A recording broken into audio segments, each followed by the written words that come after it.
Welcome to SBU 67D Principles of Management 1. My name is Felicia Friedheiten Akwa.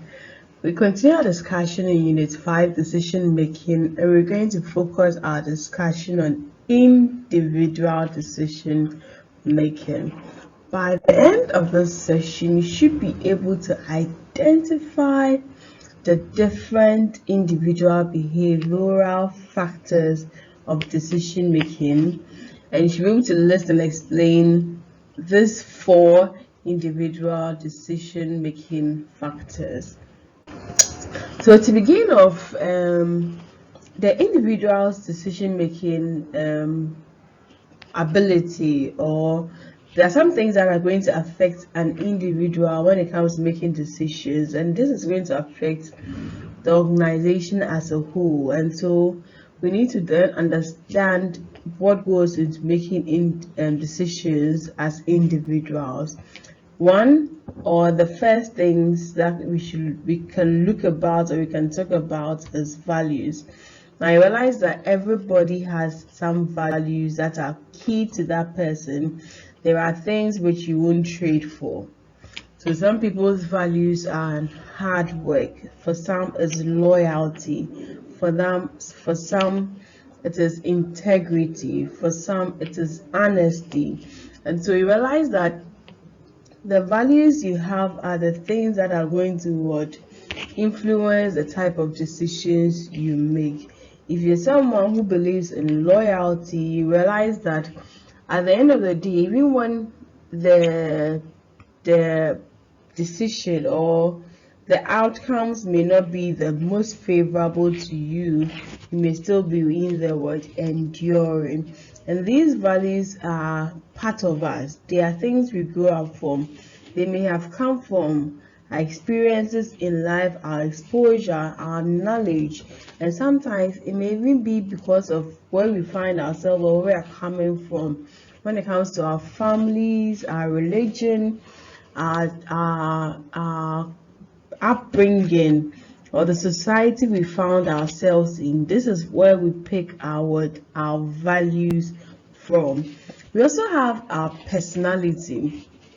Now, in the decision making process, you realize that you won't get all of us acting the same in our decision making process, because we all have different personalities, and personalities involves our beliefs, our attitudes, our perceptions. All those things help make us our personalities. And so we all have different personalities in there, and they all have an influence on how we make decisions. A very quiet, reserved person, decision making may be different from someone who is very extroversial and someone who is very outspoken and all those things in them. And so your personality also affects decision making in the organization. You also have the propensity for risk. There are some people or some managers who love risk, and so for these people, they can take on everything like a challenge or like an adventure and then go in. Some people don't like risk, so whatever you do, they'll try to avoid risk. There are some too who they love risk, but then it's not the degree to which is not so much. You are more calculated and all those things. And when it comes to your risk-taking propensity, a lot of factors come in, like the age. Usually, you realize that people who are very young, like young adults, the youth, they tend to be more risk lovers than people who are more matured and grown, like those who are the elderly adults, like in your 40s and 60s and things.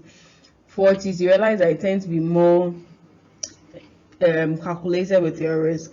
Now you realize that even what you are putting it in. So when it comes to your risk-taking propensity, apart from your age, sometimes it even depends on your experience. It even depends on the amount of risk that is going to happen. There are some things which you realize that the impact when it happens is just too grievous, and you may not have to be able to you may not be able to take or the shocks and all those things, and so you need to what, look out for your shock absorbers. Some people will lose 5 cedis today and it will be trouble. Someone will lose 50 Ghana cedis or 100 Ghana or 500 cedis and it will be okay. But someone's little 5 cedis, if they lose it in a small business, they'll be in trouble. And so risk propensities are different for each individual, and that affects our what, individual decision making. There's also the potential for dissonance, especially when it comes to cognitive dissonance. And this usually happens after the decision has been made, anxieties and things. And sometimes if you don't take care, you finish making a decision and you're feeling so bad about it, or you're feeling like remorseful and all those things. And all of these also determines or stands on your personality, even how you're able to accept wrong and all those things after the decision what has been made. And so these are 4 key things that actually affect individuals' decision making process in there as well. So in this session, we've looked out at the individual decision making.